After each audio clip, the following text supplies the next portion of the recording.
Hello! Hello there. This is a film that I forgot to cover. There may be a reason for that. You know, now that I say it, looking into this cheap webcam, now that I say it, I realize there may be a reason why I forgot to review this film. And that's because the film is a little bit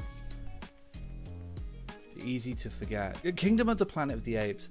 Was I excited for that? Yeah, I was looking forward to it. I mean, like, I liked the original trilogy. I liked the first one. I thought it was good. All because of that one moment. But one moment can make a film, right? I mean, I can't think of an example, but it happens. The second one is just a great film. The third one is even better. Fantastic movie. But I feel like I wasn't as excited as I should have been for the fourth one, given how good the third one was. And I was thinking about why. I was wondering why. And I think the reason is because, like, I felt as though they did everything that they kind of could have done. And beyond that, like, what can you do with this IP?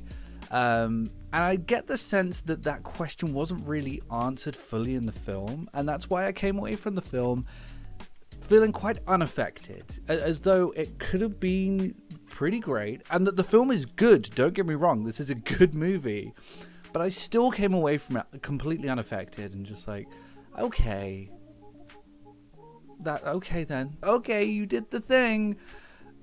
Well done, team. And that was about it. I didn't really come away from it feeling like, oh my god, like riled up, or wow, I can't wait to see what happens next, blah blah blah blah. And I think the reason for that, like I said previously, part of the reason is that, like, what are we doing now? You know, when are we going to reach the inevitable conclusion? Because it doesn't feel as though we're building to a giant crescendo, but it also doesn't feel as though we're putting a finite end on anything. It just feels as though it's just trailing along and moving along and moving along and moving along.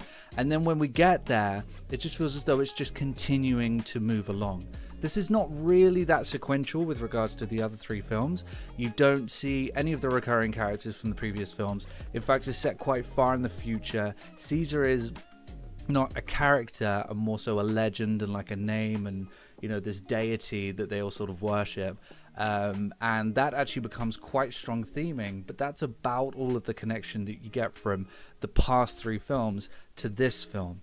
And I feel as though that disconnect, that lack of a tether from this film to that film, really robs the film of, like, weight and substance. And so there's a big moment that happens in the first act quite early on in the film, and you come away from it going like, wow, that was visually amazing. Don't care. Alright, does anyone here care? There are moments where characters, like, emotionally weighty and they care about things, and you're supposed to care about things, and you just kind of don't. And it's also not helped by the fact that I really wanted to like May. You know, I thought she was awesome as Ciri in The Witcher, and I wanted her to be a great character, and I just I didn't think she did very well. I thought it was kind of cardboard wooden acting. The fact that she had a full face of makeup every time she was on screen, despite the fact that everyone else is like all dirty and gross, but she rocks up with a perfect face of makeup. Just really, I don't really care usually too much about like the continuity stuff and things like that, but that actually really put me off. It was very off-putting. And, you know, overall, like, none of the human characters. William H. Macy was better than May.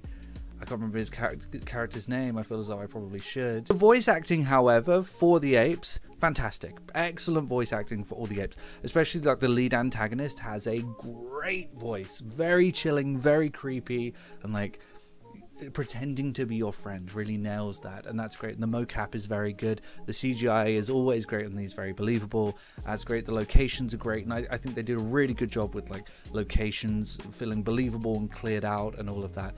That's really great. That's the good stuff. I think the theming, I was very surprised at the theming, that it ended up becoming a film that's largely about gun control. I did not see this coming. I thought it would be more controversial than it is, but I don't feel as though this film had much of a sort of cultural landmark, so I don't really feel as though too many people cared. But yeah, it is largely about, towards the end, about gun control. And there's like this, you know, situation where it's like, what do I choose to do? And do I want to continue the perpetual cycle of violence, or do I want to try to fix things? But it leaves it very open-ending as Leaves it very open-ended as well. I don't feel as though the characters reached a resolution, which is a bit of a bummer, but I kind of get it and I kind of don't. And that's the thing. Everything I'm saying about this film is like, yeah, this, but also this, and this, but this. And I think that's like how I would sum up this film. It's like, oh, well, yeah, it's good. Yeah.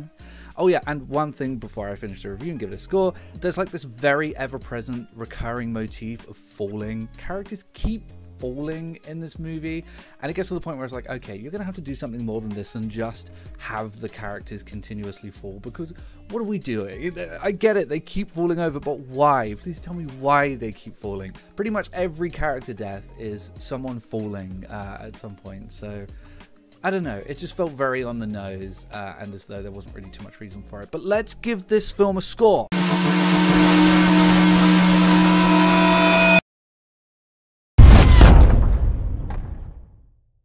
So yeah, it's a very average middling score for an average middling film. Would I recommend it? Well, I don't think it's in the cinema anymore, so you won't be able to do that. I'd recommend a rent rather than a buy. This is not the type of film I want to see again, and I doubt you will either. It sounds a bit mean, but doesn't mean it's a bad film. I just don't care. See you later.